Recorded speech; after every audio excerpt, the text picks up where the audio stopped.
जे साम्हूं हुई। कलंदर शहबाज़ लाइब्रेरी पंहिंजो सवाई रोड ते ई उहे 2 लाइब्रेरियूं अॼु बंदि पयूं आहिनि। उन जो कहिड़ो सबबु आहे? 2 महीना थिया आहिनि हिननि भंगियुनि खे, जेके स्वीपर आहिनि, इन्हनि खे पघार जारी कोन थी कई वञे। आख़िर इहो कहिड़ो मसइलो आहे जो उन्हनि जी पघार जारी कोन थी? सेवरेज ऐं ड्रेनेज जा जेके हिते 2 दफ़ा जेके स्कीमूं आयूं, जंहिंमें करोड़े रुपया स्कीमुनि में आया, उहे आख़िर अहिड़ियूं स्कीमूं हुयूं या उहे पैसा खाधा, उहे पैसा केॾां विया जो अॼु ॾींहं ताईं उहो पाणी गटरनि जो शहरनि में बीठो आहे। आए ॾींहुं थोरी गटरनि में ओवरफ्लो थी वञे त हालत थी वञे। महांगाई एॾे उरूज ते आहे, आख़िर उन महांगाई खे केरु कंट्रोल कंदो? मार्केट कमेटी जेका लिस्ट ठाही आहे, उन लिस्ट खां अलावा जेको आहे उहा लिस्ट कंप्यूटराइज़ न आहे, उहा हथ सां लिखी वई आहे, जंहिंजे करे उहो दुकानदार हुजे, रेड़ी वारो हुजे, फ्रूट वारो हुजे, मनमानीअ तौरु पंहिंजा अघ वरिता पिया आहिनि। अॼु बि 2100 हले पई। लॉ एंड ऑर्डर जी सूरत हाल इहा वञी बीठी आहे जो अॻे सिर्फ़ु मोटर साइकिल चोरी थींदी हुई शहदादपुर मां, हाणे त कार लिफ्टिंग बि थिए पई। कारूं बि शहदादपुर मां चोरी पयूं थियनि।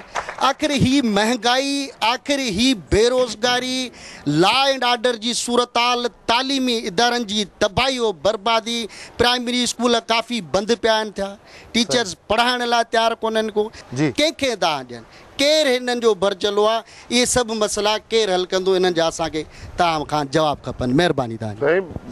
हिकिड़ो मिनट दोस्त, इहो त पुछी वियो त इहो मसइला हल केरु कंदो? तव्हांजी वोट कंहिंखे ॾिनो?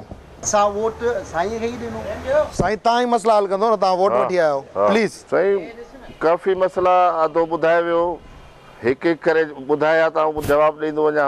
बिल्कुलु। हिकिड़ो त पढ़ाई जो जेको ॿुधायो, अदे बि चयो, ॿिए बि चयो त डिग्री कॉलेज में पढ़ाई अमन जो जवाबु पढ़ाई कान्हे। हाणे टीएमए जा जेके फंड्स अचनि था, करोड़े रुपया, जो चयो त तव्हांखे पघारूं कोन मिलियूं आहिनि, जेको अमलो आहे सफ़ाई वारो उनखे, त वाकई सदाईं अॻे खां पघारूं मिलंदियूं आयूं आहिनि। हींअर थोरो प्रॉब्लम थियो आहे हिन महीने में, जेको हुननि खे थोरो पघारनि जो शॉर्टफॉल थियो आहे, उहो हींअर TMO साहिबु असांजी ॻाल्हि थी आहे।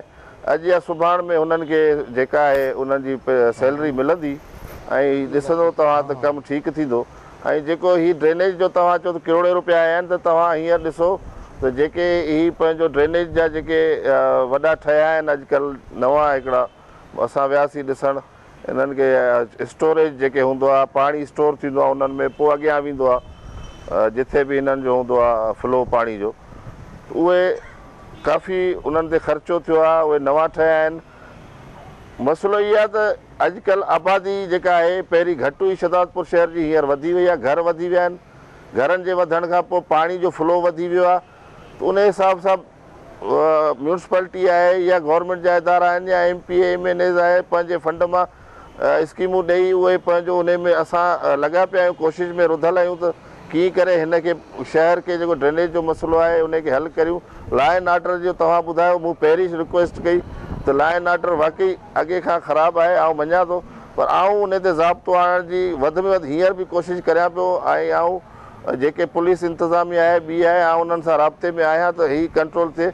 आउं पंहिंजे वस में घटाया कोन थो, आउं तव्हांजे साम्हूं जवाब ते आहियां, जेको सवाल पुछंदो आउं जवाबु ॾींदुसि ऐं कोशिशि कंदुसि त तव्हांजो जेके आहिनि मसइला मसाइल उन्हनि खे आउं हल करियां। ठीकु आहे साईं।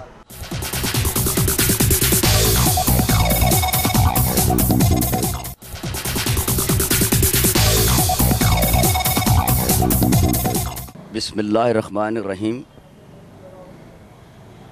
मोअज़्ज़िज़ हाज़रीन और आवाज़ चैनल की इंतज़ामिया को मैं आज यहाँ आमद पर इनका मशकूर और ममनून हूँ। मुझे जो इल्म हुआ था कि हमने यहाँ आकर अपनी मारूज़ात अवामी दुश्वारियों और परेशानियों से मुताल्लिक रखनी है, तो हम कौन से तबके के सामने ये मसाइल रखें?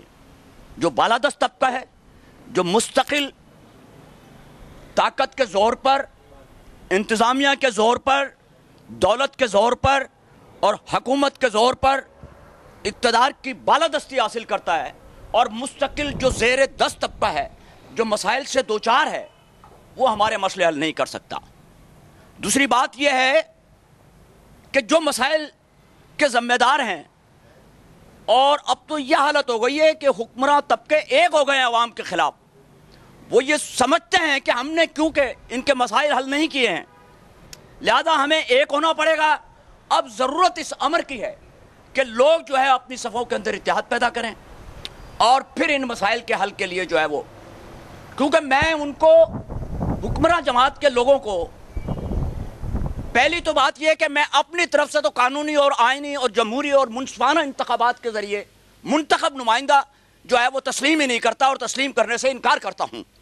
لیکن جہاں تک مسائل کا تعلق ہے تو یہ میرا حق ہے کہ میں آپ کو بتاؤں. آپ باقر کی موری کے پاس جائیں, اس کے پل کی یہ صورتحال ہے جو شہداد پور سے ہم حالہ کی طرف سے حیدرآباد جب جاتے ہیں, اب روڈ بند کر دیا ہے کل سے, اور جس سائیڈ سے گاڑیاں آتی ہیں وہاں سے چوری کی وارداتیں اور مختلف حالات کی وجہ سے. دوسرا, ٹرینیں جو ہے وہ شہداد پور کے اندر ان کے اسٹاف جو ہے وہ تقریباً جو پنجاب سے جانے اور آنے والی ٹرینیں ان کے اسٹاف تقریباً بند پڑے ہیں, جبکہ ٹنڈو آدم کے جو ہے وہ اسٹاف جو ہے وہ بحال ہیں. تیسرا, جہاں تک اس بات کا تعلق ہے کہ بلدیات سے متعلق تو ٹھیکیداروں کے بل نکل جاتے ہیں, ان کے اپنے پیٹرول کے بل نکل جاتے ہیں, اور ان کی گاڑیاں جو ہے وہ انتخابات کے اندر بینر لگانے کے لیے کام کر دیتی ہے, اور ایک وقت کے اندر ایک دن کے اندر جہاں سینکڑوں ووٹ ان کو 40,000 اور 45,000 کر دیتی ہے, اور وہ کام نہیں کر سکتے. کر سکتے ہیں.